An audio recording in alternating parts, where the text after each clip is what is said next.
Hi there, you're listening to the Guitar Speak podcast, produced here in Sydney, Australia. My name's Matt Wakely, and thank you so much for joining me. Now, this week we speak to Rod McQueen, the man behind Sliders Pickups. Now, Sliders Pickups have a very singular goal in mind, and that's to make the very best in vintage correct pickups.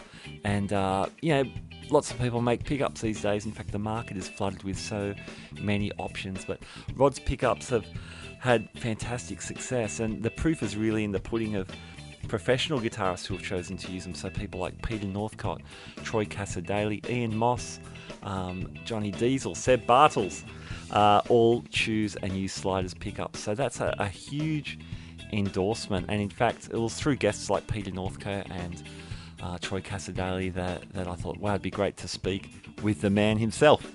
If you remember our interview with Troy Cassar-Daly, you might remember Troy mic'd up his rig and recorded his end of the conversation up in Brisbane, sent it to me in Sydney, and we put it together. And Troy's Strat tone was unbelievably just beautiful, just fantastic.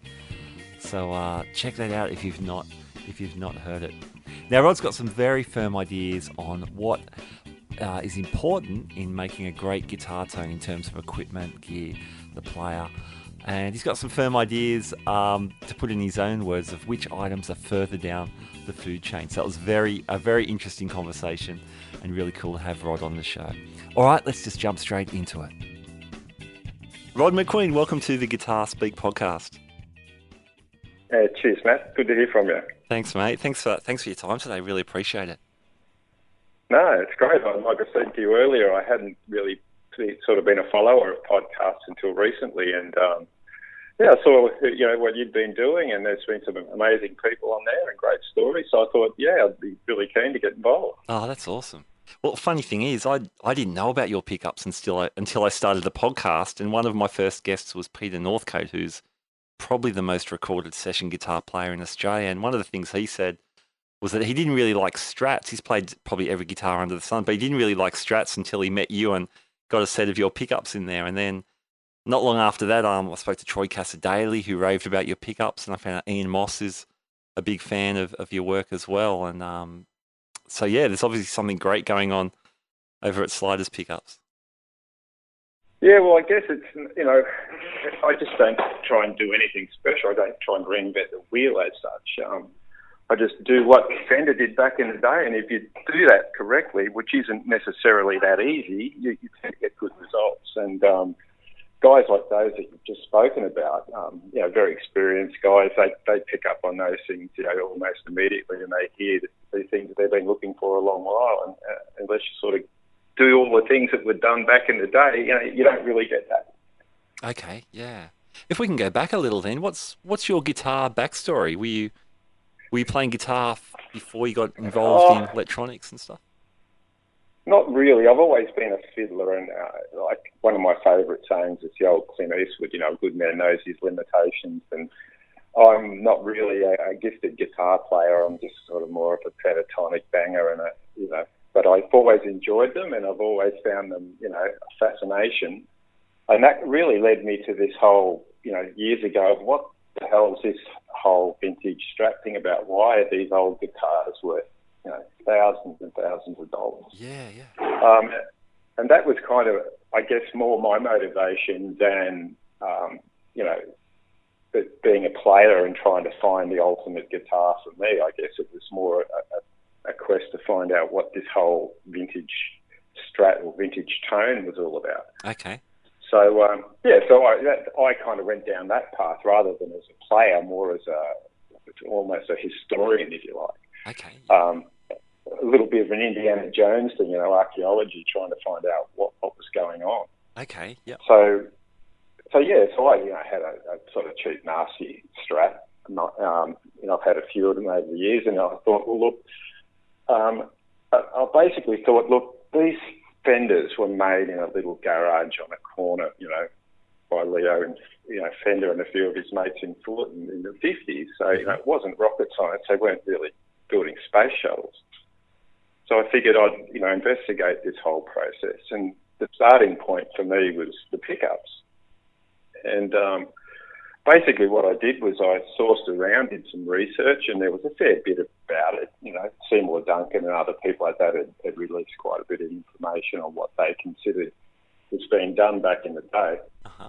So I fiddled around and spent quite a while sourcing parts and materials to get enough stuff to make myself a set of these pickups. And there's no books on this. There's no course that you can do. So I was kind of had to sort of feel my way through and invent parts and make things for myself and machines as I went. So I basically converted a few things, made a little pickup winder and got the stuff together and made myself a set of these vintage pickups, as I understood them to be made. Okay. When was this, Rod? This was about 2007. Okay, yep. 2006, 2007. Anyway, so bottom line was I got enough stuff to make these things. I made a set of Strat pickups and stuck them in this old guitar, and that sounded fantastic.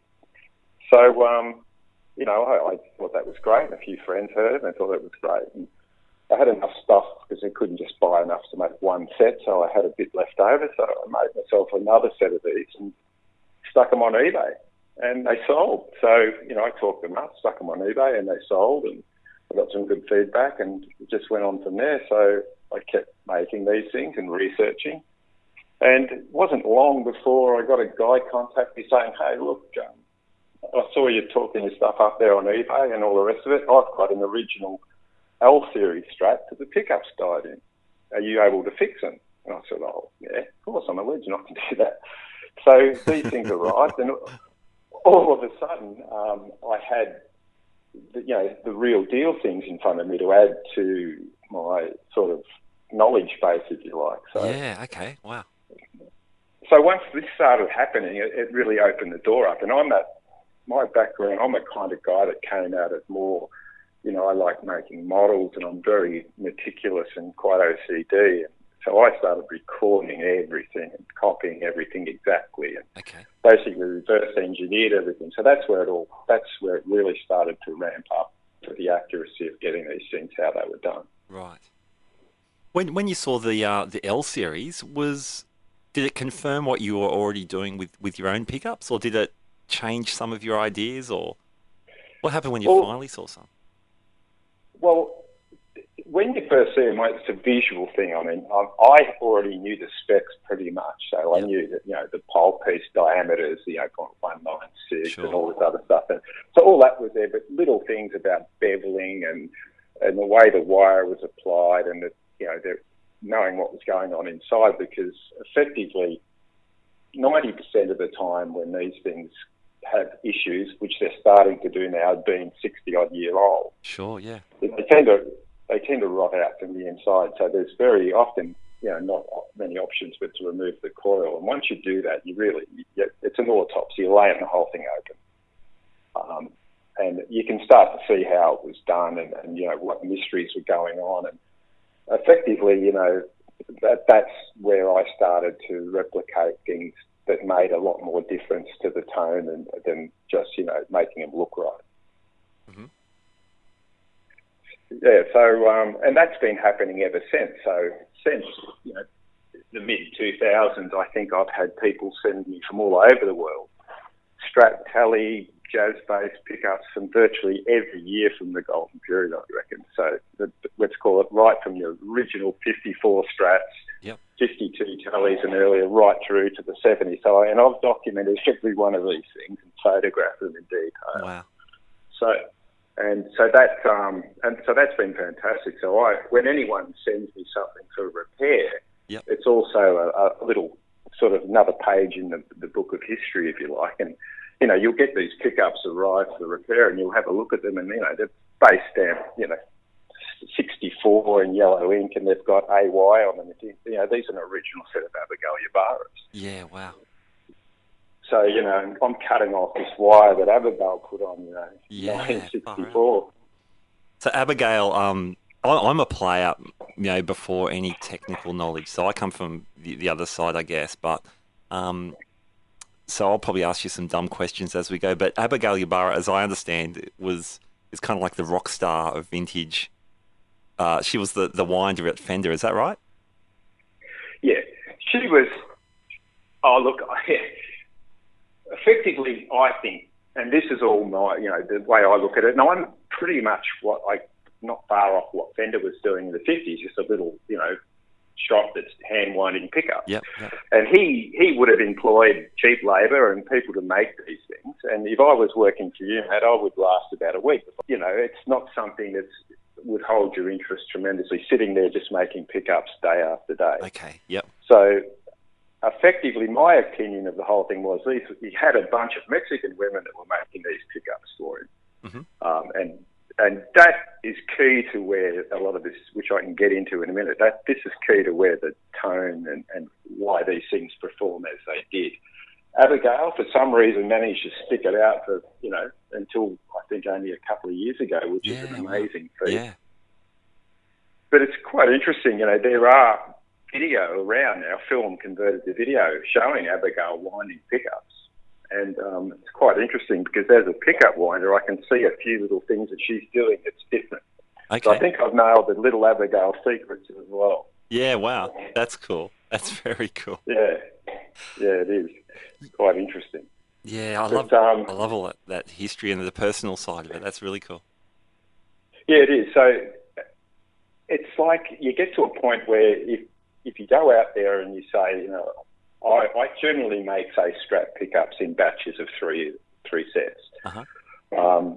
So there's quite a limit to what you can produce, and that would have been a real limiting factor in the early days for Fender. And so you either put more people on, and that increases costs. And so obviously at that point when CBS bought them, they ditched all the workers and they put these machines on, and that was, really the turning point to the old vintage tone, because once you take that human hand out of the building process, you really, change the whole dynamic of the pickup, which is the key component to getting the tone out of these guitars. Okay. So when you're talking about the golden era, and I notice your line of pickups, the sliders pickups, you don't have heaps and heaps of models. You keep it pretty straightforward. You kind of break into a few different categories. Could you talk us through maybe Strat and Tellys? And I know you only offer one humbucker, according to your website anyway. Can you kind of outline the main eras of these pickups that you think are important? All right. Look, people, if I got to point the bone, I'd say Seymour Duncan came out with this list, and it's been published, it's floating around on the internet, of what Fender were producing in 58, 59, 60, 61. Okay. According to him, and it's to me, it's quite, it's a little misleading. Firstly, the reason originally when I was looking at getting some, vintage pickups, I just wanted a set of pickups like Fender made, these original ones, and you try and find them. Take Duncan. He's one of the biggest manufacturers in the world. He's got his SSL1s, his SSL5s, his Antiquity.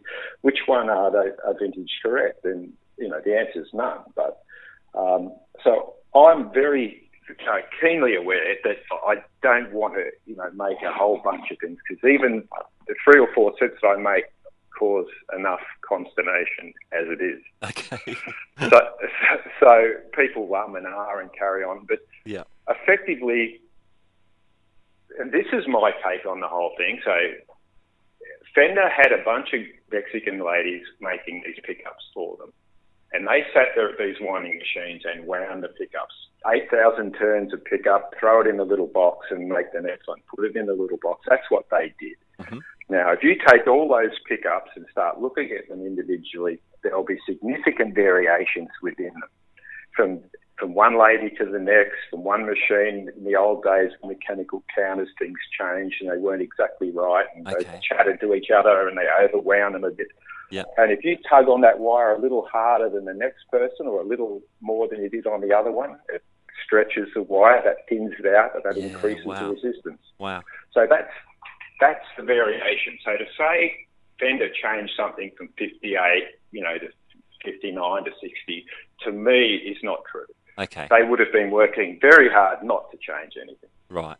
But the changes that we now see when we go back and look at these things are more or less a result of those little idiosyncrasies. Okay. Now, so what I try and do is produce a pickup that's very accurate to what they were making back in the day. And when I talk back in the day, we can say any time from 1957 to 1963. And sure, Fender did a few strange things in that period. They switched polarity from north to south, and things that didn't really impact on tone and why they did it. You could only speculate. Okay. Probably commonality, or to stop people pairing them with Gibson, or who knows. But it happened. But effectively, other than that, they were doing the same thing. And the changes really came about, I think, from economic reasons. The magnets, they went from a 195 diameter to a 187, so they got thinner, smaller. So, they were the variations. It wasn't a case of, hey, we're going to make them sound a little bit warmer this year, or, that would not have been the case. So that's what I recommend. Okay. I think what I try and do, if you buy one of my pickups, is you're just getting something like you managed to get in the Wayback Machine and swing through the office and grab something out of Abigail's little pickup building box before, it sort of hit the next stage of production. Okay. But, so, and then they did change a few things when, like I said, CBS came on the scene. They changed it when they went to the grey bottom, and changed the wire from a form bar-coated wire to a plain enamel wire, things like that. And that certainly did have some tonal nuances and changes. Okay, yep. But, for my money, Fender didn't sit there and labour over another 5 or 10 turns per, pickup to change something if it doesn't. Right. So, it was quite a loose sort of process of hand making things, and I can, explain a little bit about how significant that hand process is compared to what people are buying now from a production pickup that's made by a machine. As soon as the machine's involved, doesn't matter what they tell you, it's not going to have the vintage sort of tone, if you like, and those little idiosyncrasies and flavours that people are now paying, extremely, large sums of money to get in these old Strats. Okay, yeah. So are you, given that you're essentially working, like you said, by yourself in your own garage, making these pickups, you're able to replicate some of that, more of that human element that's not available when everything's automated? Yeah, look, effectively I'm a Mexican woman. I sit there and make these things one after the other at a machine. Mm-hmm. But I do it consistently and I do it the same, and that gives a good result. Whereas, there's not 6 or 7 different people coming and going and, throwing in all these little differences. And that's, why also with vintage pickups, you're not guaranteed to get an amazing guitar every time either. Yeah, okay.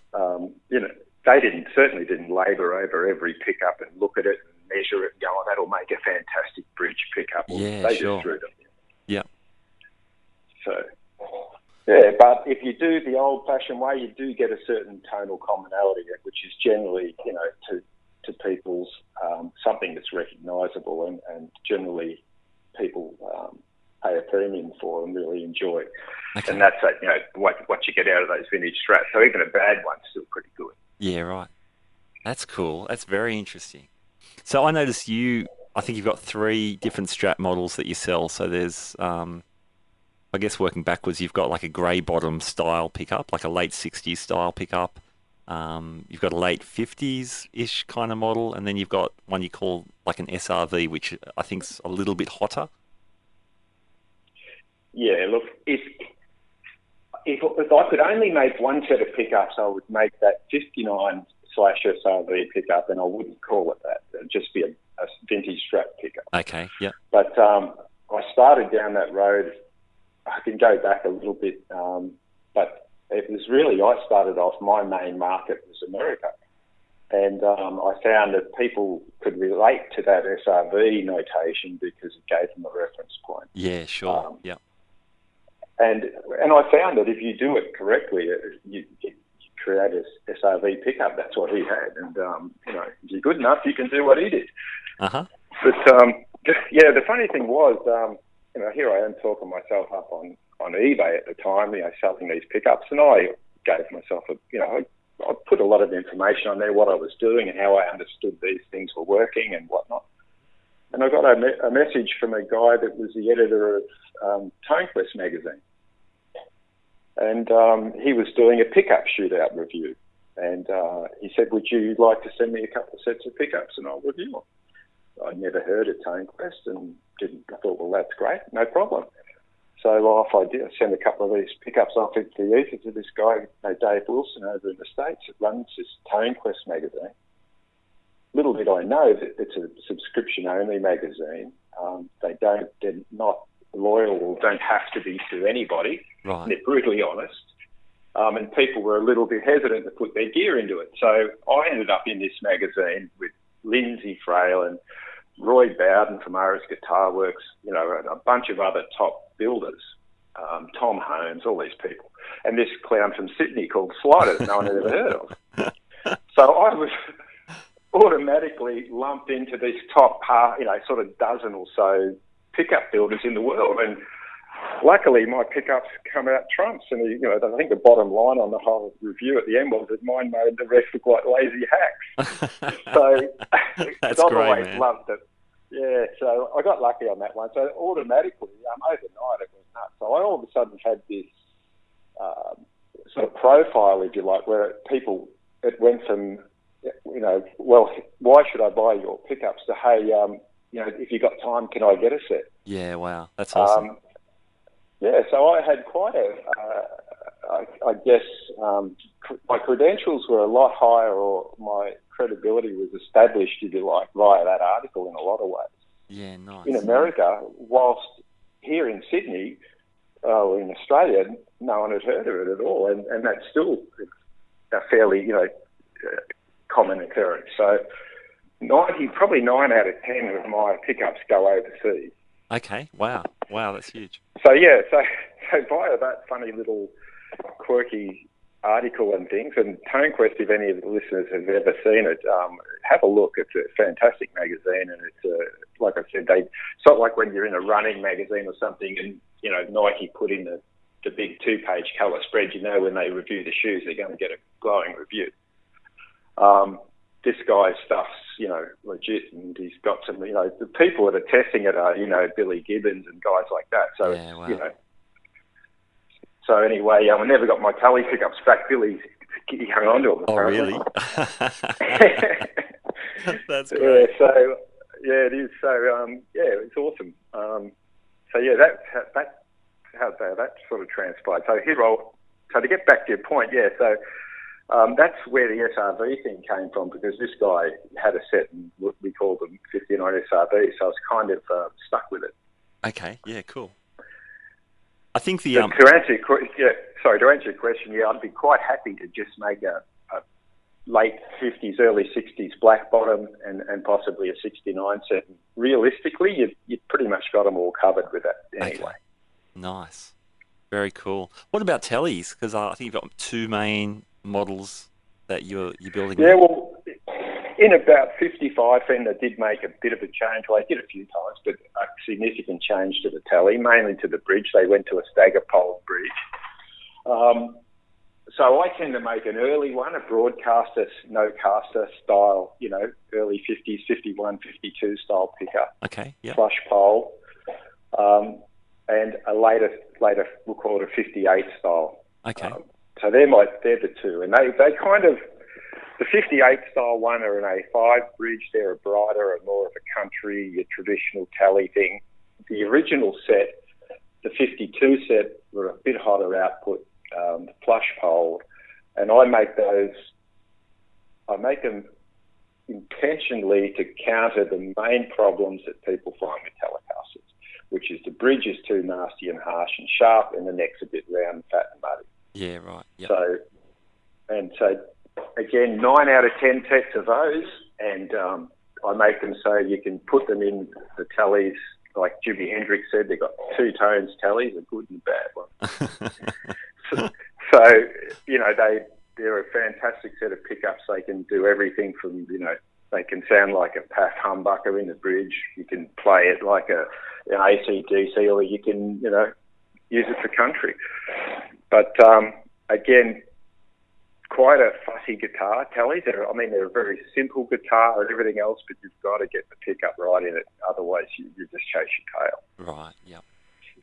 And, that's my sort of, I guess, my understanding of all of the thin body electric guitars. It's all about three things, and it's about the player, the pickups, and the string gauge. Mm-hmm. The rest of the stuff, I can, arguments will occur when you start down this path, but effectively the wood and all the rest of it holds a nut and saddle apart. That's all it does. And the strings vibrate in fresh air above a magnet, and a magnetic flux pool creates a weak electrical signal and goes out the jack. That's it. So what that wood is, whether it's nitro finished or poly, whether it's rosewood or maple, has minimum impact. It's interesting. There, I've said it. I want to dig into this because I think this is a great topic. And when we spoke a couple of weeks ago when we were teeing up this interview, I loved our 5-minute conversation, so I've been pretty excited about today. But let's revisit that idea then, because as I said to you on the phone a couple of weeks ago, there's so much. You can just go to any gear page now on the net, and it's just so. I don't know. I get fatigued. There are so many tonal recipes and so many so-called experts because they've seen a YouTube video now that'll talk about the tuners or the nut or I changed the material of my saddles or this or that. And I just think, how can you really know unless you got the whole picture and you're swapping out one part at a time? So you talk about player strings pickups. Can we go through those one at a time? Sure. Well, look, I guess, people have been coming to me now for well over a decade, and great players and, all sorts of people. And put it this way, guitarists and musicians are different to say, try and pick another hobby that people are right into the technical specs or something, like, model aeroplane builders or something, they know exactly about angles. And guitarists are artists in a lot of cases. They're not necessarily, and I'm being very general because there's variations here, but they tend to be two types really. There's the guys that know all about the guitars and wiring, and they can do the intonation, and they can know how to use truss rods and refret. And then there's guys that go, hey, I'm a player. I give it to my tech, or I take it to a shop, put it this way, I think the music industry and guitarists there's a knowledge gap there that has been exploited by commercial enterprise. Okay. And these guys have been led to believe a lot of things, and I'm sure a lot of the listeners will know this themselves, that they've spent years chasing tone, trying different pedals, and I won't mention names, but I've had guys, guitar techs, bringing guitars around to me, and they've just been pulling their hair out because these guys have been made to cut the cable down inch at a time and put the bloody connector back on because the guy reckons it can hear the difference. So, people chase, and, it self-perpetuates, and the big companies, they've got a vested interest in that. Yeah, sure.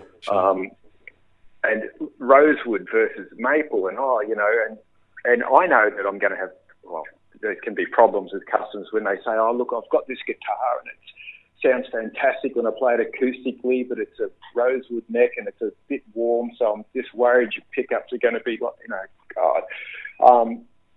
So put it this way, rosewood and maple net, there's been a couple of good videos on the net where guys have just pulled the neck off and left the strings in place and swapped it and played it again, A-B'd it all, and said, righto, guys, tell us which one's which. Yeah. You can't tell. Yeah, right. Yep. You can't.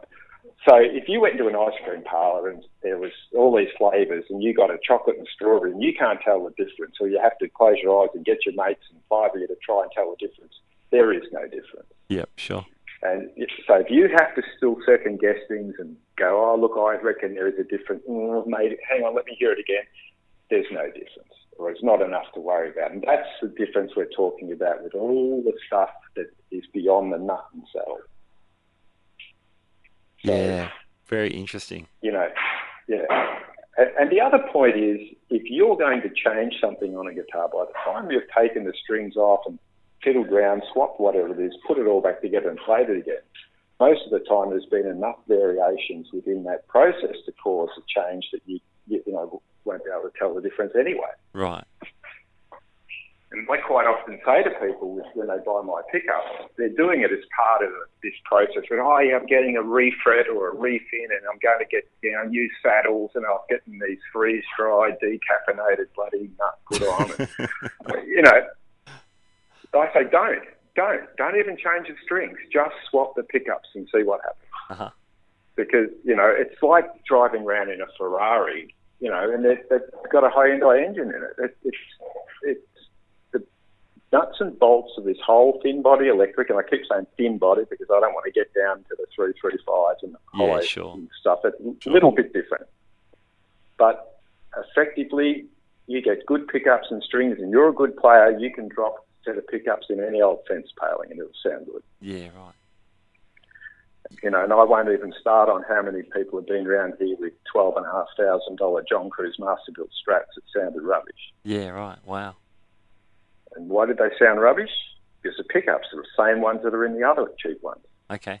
So it doesn't matter, all the case candy in the world and the hand-selected wood and hand-finished, $12,500. Wow.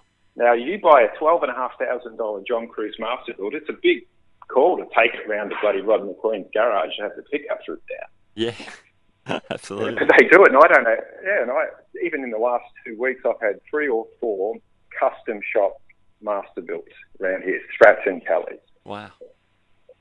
That's full on. Yeah, and Fender and people like that love to sell a $3,000 Masterbuilt body. But really, it's just the wood, and the wood is a tactile thing. Sure, it makes a difference the way the thing feels, and that can relate to how you play and things. Yeah, but as far as changing the tone, no. Again, you got a nut and a saddle hole, and the strings are pinched off between those two, and they sit in the air and vibrate. So everything else is really quite incidental. Yeah, right. Full on. You talk about strings. Are you talking about different gauges or the materials? Primarily gauges, yeah. No, look, I don't get into the brand or flat wound or this or that. Purely the gauge. I mean, what you're talking about here is a pickup produces a magnetic flux pool above itself, usually from the poles. The magnetic poles produces. Yep. So if you can put on the X-ray spec and look at it, you can see these little magnetic balloons where the strings vibrate.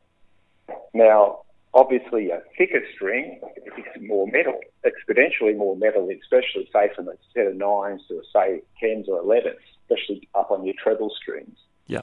So a little skinny 9 to an 11 is a huge difference in metal volume. Yeah, so, yeah, absolutely.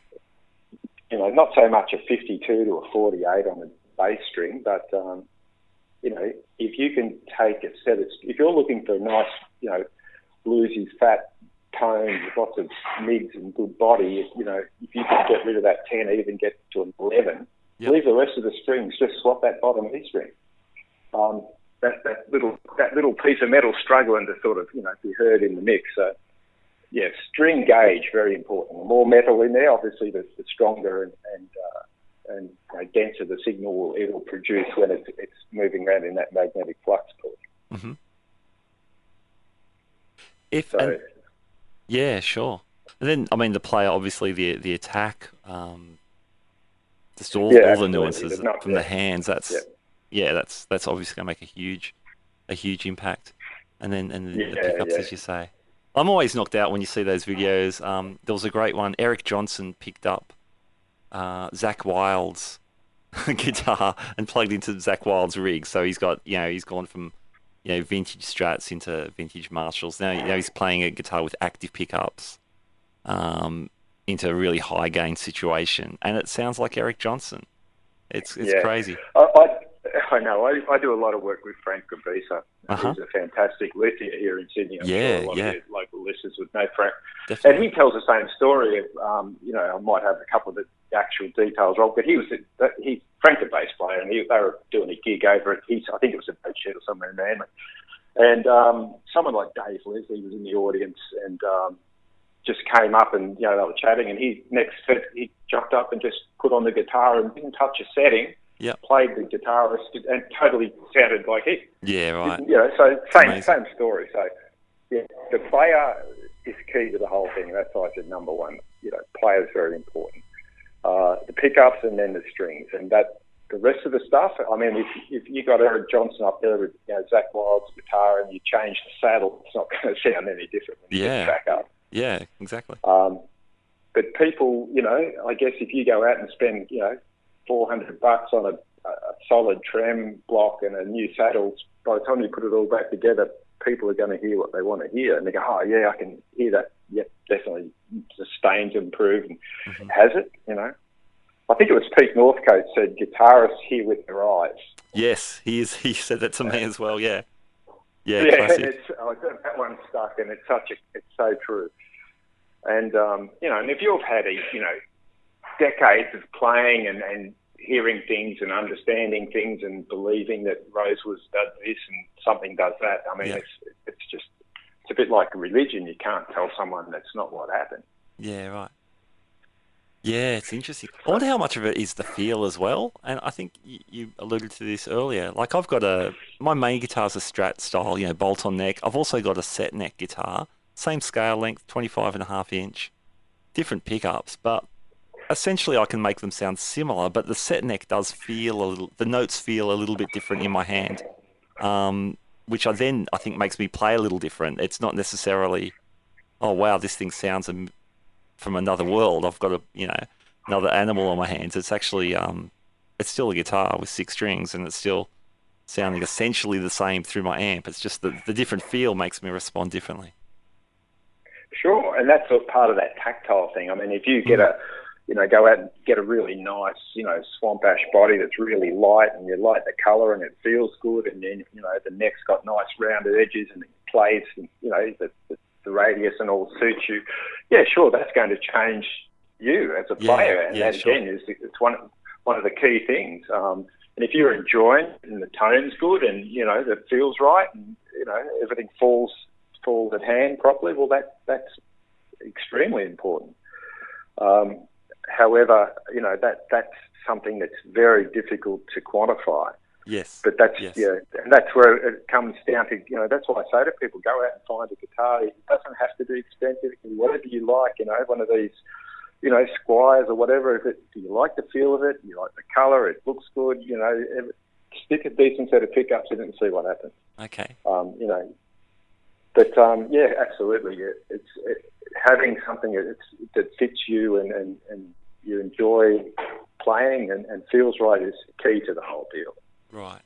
Can I just play devil's advocate for a second? I've read quotes, and again, I'm not sure how commercially motivated these are, but I've heard quotes like, if you put a good pickup on a bad guitar, you're just going to more accurately amplify the guitar's shortcomings. Do you have a response to that? Because you just mentioned, put a great set in a Squire. Yeah, look, a good set of pickups should do just that. They should pick up, and they should basically express, what's going on with the string. But a bad guitar, depends what you consider a bad guitar. But a bad guitar, normally people say, "Oh, this sounds crappy," but a bad guitar, it's got if a guitar can hold intonation and tune and all the rest of it, and it can be played well. Yeah. Again, it doesn't. The pickups will then become key to the tone of that guitar. Okay. They are what colour and create the little eddy currents within them. That's what the scatter winding and that can do. Smooth things out and take all that nasty tops out of things. Look, if the guitar's working right, in other words, the whole thing's, holding its intonation, its tune, and everything's right, you get the pickup. It should sound fine. Yeah. Right. It's not going to be a case of the pickups are going to make a horrible guitar sound more horrible, because it sounds horrible because usually the pickups were horrible. Okay.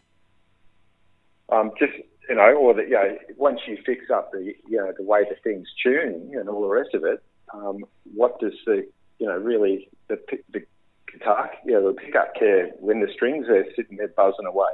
Yeah. So look, I honestly believe, and I'm a pickup maker, but I'm not, it's not life and death to me, but it's a case of that's just what I found, and that's my belief. Yep. And I'm backing that up by having hundreds of guitars come through here that sounded average, yep. and you put in a decent set of pickups, that's all, and they sound good. Yeah. Awesome. And some of these guys have got original vintage Strats and things, and they find it very difficult to admit that all of a sudden their number 4 Strat, which is the one they normally bring around as they're playing music or something. Yep. They start off with their number 4. They'll give you a try with that one. Next thing they've got them in all of them. Yeah, right. And and for someone to admit that their amazing one and only 62 L series sounds about the same. Yep. It's a big call. Yeah, sure. But yeah, so my answer to that would be, look, a bad sounding guitar, electric guitar, thin body, it's usually a combination of, bad setup and things, but crappy pickups. Yeah, okay.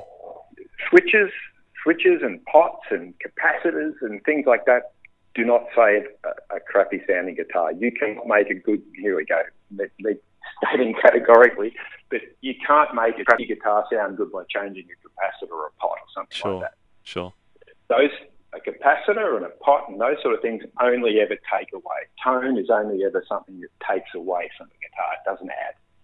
Interesting. So, because when you wind on tone, all you're doing is throwing that capacitor into the circuit, putting a massive amount of resistance across the pickup, which acts like a super hot wound pickup, and you take the trebles out. Simple as that. Okay.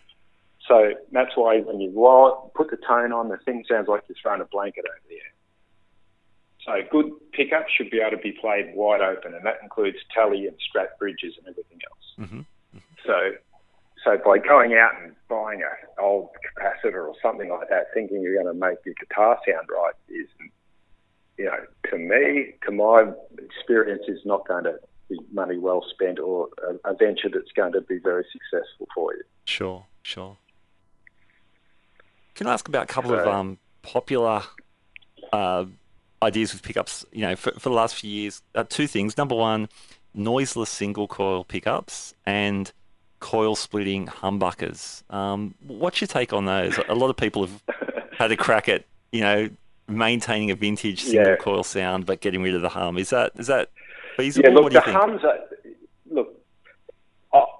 there's a couple of types of guitarists. I think there's the guys that worry about this hum a lot, and that some do it for a reason, like if you're recording and things, or sometimes they'll be playing a room that's got a lot of noise involved. Yeah. You cannot get, if you want a true vintage sounding guitar, you can't get it with active pickups. Uh-huh. The latest thing is to go to the silent, single, the backplate systems, like Illich and Sir and that are doing, where you're basically running a common wound set of pickups against a dummy coil, which is effectively making the whole set a reverse wound, reverse polarity set. Okay. But look, active pickups, it's a massive departure from the original recipe. It's basically a little stacked single humbucker, Yeah. And you are not even close to what originally came out of that Fender shop. Doesn't mean they're bad. If you like it, fine, but they're not going to sound like an original, single coil. With the clarity and the chime and the airiness, and then that reaction to pick attack and all the rest of it. As far as split humbuckers, I'm not a fan of those personally. A humbucker, I only make one, as you mentioned. I make a vintage pass. That's it. Okay. As far as I'm concerned, if you want to get humbuckers, there's a million of them out there. There's thousands of people making their versions. Yeah. But to make an original vintage pass with, cellulose acetate butyrate bobbins that are that soft that they can't be wax potted, so it has to be hand wound and tight coils so you don't get microphonic feedback and all the other stuff that goes with it, that's what no one's doing properly. Right, okay. Now, to do a humbucker properly, Gibson used to run them to about 5,000 turns of 42 wire on each coil, and that gives you around about a 3.8 per coil. Now, I don't think anyone would really want to run an underpowered 3.8 single coil pickup. Sure. And then you go and throw into the mix that humbucker's magnet system is different to a Strat and Telly, whereas you've got spacer bars and slug pieces touching the sides of a bar magnet, redirecting the magnetic power upwards. So it's not as an efficient system, so you're getting an even less, accurately read strings. That's why humbuckers are a big fat area weapon. They're not a clinical sounding thing like a single coil. Sure. So you go and throw all that into it, split it in half, and then try playing a 3.8, single coil. It's pretty lame. So that's why a lot of these things that are split are, 14K humbuckers. Yeah, because they need to be loud enough that the halfway sounds half decent. Yeah, interesting. And that's a whole nother beast again. Yeah, right. So, and as I said, there's a lot of people doing that sort of stuff, and if you want that, you can find it somewhere, but sure. It won't be for me. Yeah, so it's just not so much a vintage recipe anymore. It's just another. No, that's it. Another take, I guess. And I'm quite happy just to visit that vintage era stuff. People, there's a lot of people looking for that. I mean, a good set of vintage Path humbuckers, you see them for $10,000 US. Yeah, wow. Which is ridiculous, And again, I've had numbers of those come through the place, and some of them you've got to wear gloves. They're that grotty inside and dirty and sticky, and the tapes all come off them. And because they were covered, there's all sorts of things been hidden inside as well. So again, they're fraught with danger buying originals of those sort of things. Yeah, wow. Full on. So it is, but again, this is me just talking. Probably a little bit freely, but I'm just being honest of what I've found. Yeah, that's cool. No, I appreciate it. If you do the thing is, it's not easy to do it how they used to do it because it's clumsy and it's slow and it's inefficient, and that's why not many people do it. So okay, yeah, you've got. In a lot of ways, I mean, you've got the runs on the board. Like, as I said, I found out about you through, top level players. So obviously, they could play anything. So if they're talking to you about pickups, that's a huge endorsement. Can we talk about that? Someone like Troy Cassar-Daly, when he came on my show, he was so generous. He set up his whole rig, he mic'd up his whole rig, and then sent me the tape. So lots of my interviews are over the phone, like this one, and that's usually fine. But to make sure the listeners could hear his rig, he mic'd it up, and then I put the two tracks together. And man, his rig just sounded beautiful. Someone sent me the link to that, and that's one of the reasons I found out about your podcast. Okay. So I was listening to that, and I thought, God, it sounds good. I thought, are you in the same room? How's he done it? Yeah. Then you told me. Yeah, look, he's a fantastic guy, and he's so generous with his time. And, I've thanked him a number of times, and he just says, hey, buddy, just keep making great pickups. And, again, he's one of these guys that he's supportive and things, but, he can play what he wants. And, you can't bullshit to guys like him. Yeah. I mean, you can talk yourself up, but, the Ian Mosses and Troy, and they've seen it all and done it. These guys have got, years and years of experience, and they know exactly what's what. And and when they do hear what they've been looking for, it's a real thrill for them as well. And I've been, like I said, I've had Troy. He was down here for the Easter show, and he came over and came to the shop. And look, he's a fantastic guy, and a great endorsement from him as well, because I get a lot of people coming to me. Hey, Troy was telling me, I need to come and speak to you about this and that. So, nice. Yeah, awesome work. And when I heard him on your show, I thought, God, that sounds, really good. But he's extremely generous, and if he likes something and he gets behind it, he's a fantastic sort of endorser. Yeah, that's great. How about Ian Moss? For me, he's just one of the standout Strat tones. That neck pickup stuff on those Chisel records, and it still knocks me out. Tell me about working with him. Yeah, well, he's been over as well, and what I normally do with guys like that that I'm happy to sort of work with, and I'll say, okay, look, they'll tell me what they're kind of after. I'll say, just take a set of these 59 SRVs, forget the name. These are just a vintage correct set of pickups. They're a great reference point for what I make. Take those and see how you go. And that's what I did with it. And he put them in his, which one was it? Originally it was it's got a white fryer strap. Okay. And if you have a look, and I hadn't really noticed, he uses one of those gypsy bridges, the ones with the reverse slant. Yes, yeah. Yeah, you don't really notice them. But anyway, he had them in both it's part of his deal. And a lot of people do that when they're trying for the Hendrix thing. That's right. Back to front. Voodoo stagger and reverse, bridge angles and things. But so I gave him a set of those, and off he went, and he was super happy with them, and came back with his green strap, the seafoam green. Nice. And I thought, look, because I'm quite a big sort of advocate of pickups that are key to the tone of these things, there's no use just putting the same ones in. You're going to get the same result. So for the second set, I put a set of pickups that I actually came up with and did a bit of work with Mark Lazotte with Diesel. Okay. Which I can talk about again in a second. But Yeah, I put a set of those into it for him, and it's quite funny because I said, look, these are a warmer, fatter set of pickups, very similar, but their output's a lot lower. Great for the studio, for your solo gigs. You can use all positions. The bridge won't tear anyone's face off. But be aware that they're a little bit more mellow. So I think he took them out and tried to play them somewhere and get over the top of Barnsley or something with them. Yeah. It didn't quite cut the mix. So I remember he came back and he said, "Look, I want to swap them for the other ones." And I said, "All right, well, bring it back." And in the meantime, he went into the studio to record with Chisel, and the producer loved it so much, he kept them. So they did what I thought. I did what I told him to do with it, which was great for the studio. Okay. Just don't try playing over the top of Barnsley with the bloody thing. But that was the same thing we did with Mark with Diesel. He was playing solo a lot. He wasn't using his Strat as much, but he loved his Strat, and we put in a set of pickups, basically exactly the 59 SRVs, but with an A2 magnet. Okay. Warm them up, sort of middier and a lot less top end and a lot less bite, so a lot smoother and warmer. And you can go to a small venue like the Basement.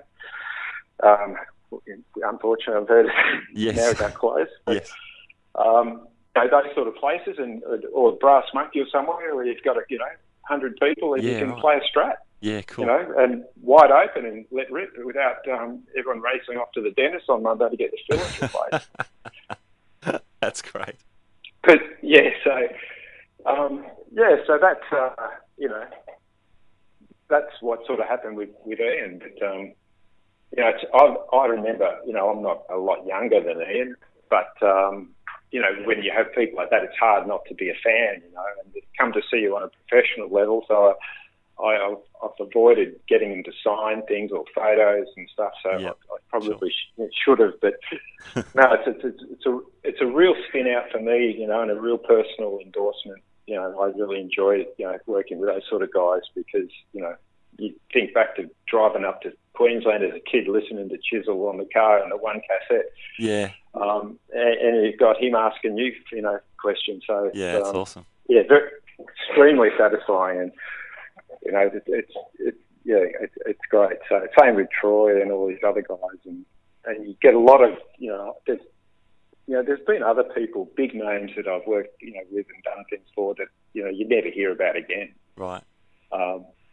So it's these guys are fantastic to work with, and you learn a lot as well. So, excellent. And the good thing about it is if it's a no bull endorsement if these guys are actually using it, because it's important to them and they know tone and they know what works. And if they're using your stuff, it's a great personal rap for me to know. Hey, you walk into a gig and see Diesel up there doing a 13-minute encore of Cry and Shame, and he's using your pickups. It's a real buzz. Yeah, that's awesome. That's the bottom line, isn't it? I mean, really, like you said, these guys could play anything there, and they're coming back to you and getting you to help them pull their tones. That's super cool.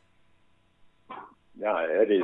So, and and I guess I'm really quite fussy at things, and I've had a few people, they'll say things like, "Oh, make sure you make me a good set." I think I don't have any other sets. I don't. What a question! It doesn't matter if they're going to, Eric Clapton to be played at Crossroads, or they're going to, Johnny having his first music lesson. It's the same. Yeah, cool. So, and I think that's one thing that you have to bear in mind, and that's another stumbling point for the commercial side of things is I can't get anyone else to really do anything. I don't even trust anyone else to put the bloody rubber band on the packet, So it's really quite limiting. Yeah. But sure. and they're very satisfying. So yeah, it's wonderful. It's a great fun, and it's a good. I've just found the guitar community to be very supportive, and especially within Australia and within Sydney. And you try and work with a lot of the other guys and people like Pierce Crocker and Frank Rabisa, and there's heaps of others, Rick Freddie Spence, and there's a lot of these guys that are working around the place, putting a lot of effort into their guitars, and they come to you for the key part. Yeah, and wow. That's very cool. Yeah, it is, and I've learned a lot from those guys as well. So it's a lot of give and take, and so it's been a real journey, and it's still going. So fantastic. Rod, little things like this, mate. Yeah. Little things like the podcast. Yeah, cool, man. It is, mate, and it's just it's a good chance just to have a bit of a chat about things. I mean, like you said, I've only scratched the surface on what's going on with what people are doing, but there's, as far as tell the guys, you've probably got a fantastic guitar. You don't need to muck around with too much else. I've had guys about to go out and buy $12,000 point-to-point hand-wired amps, thinking that's going to fix their problems. Yeah, it won't. It really doesn't. Right, it's been fascinating talking. I've loved it. So I think we definitely need to do a follow-up. Mate, any time. What's the best way for people to find out about you or get in contact with you? Oh, look, mate, I've got a website, sliderspickups.com. Yep. A Facebook, if you just you Google Sliders Pickups, and but basically my website. Yeah, okay. You can come by the website. They want to have a look at some things. Yeah, awesome. Too easy. Okay, that's great. Well, Rod, thanks again, man. And we will definitely catch up again. But thanks for joining us today. I've loved speaking with you. No worries, Matt. It's been a pleasure. All right, there you go, my conversation with Rod McQueen. And we'll definitely get Rod back to talk more about some of the 101, some of the basics of pickups and things that guitar players need to know. But really cool to hear his take on vintage tone and his journey to get there, and some of the great artists that he has worked with. Very, very cool. Now, after the interview, Rod said, let's wait for the hate mail to come in, because he does say some things that challenge some of the preconceptions that abound in guitar tone land, especially in the interwebs. So, man, if you've got any comments on the show, I would love to hear them. If you like to challenge anything you've heard here, or if like me, a lot of what Rod says really makes sense. Would love to hear from you too. So drop us a line. We're on Facebook or Instagram, or you can email us at guitarspeakpodcast@gmail.com. And would love to have a dialogue about that. By the way, we also have a Facebook discussion groups called Guitar Speak Forum on Facebook. You're welcome to look that up. You have to ask to join that, but we have anyone, and you're welcome to talk about all sorts of guitar things, not just the podcast, but certainly that's a good spot for that as well. All right, now remember, we've got another 80 odd episodes in the can. We did speak to Peter Northcote, we did speak to Troy Cassar-Daly, and other people who play other pickups and other stuff. So you're most welcome to dig through our archives. We're on iTunes or Stitcher Radio or iHeartRadio, or pretty much most podcast search engines. You can find us. Okay, well, thank you so much for joining me for another episode. We'll be back next time on the Guitar Speak podcast. My name's Matt Wakeling, and thank you again. Catch you next time.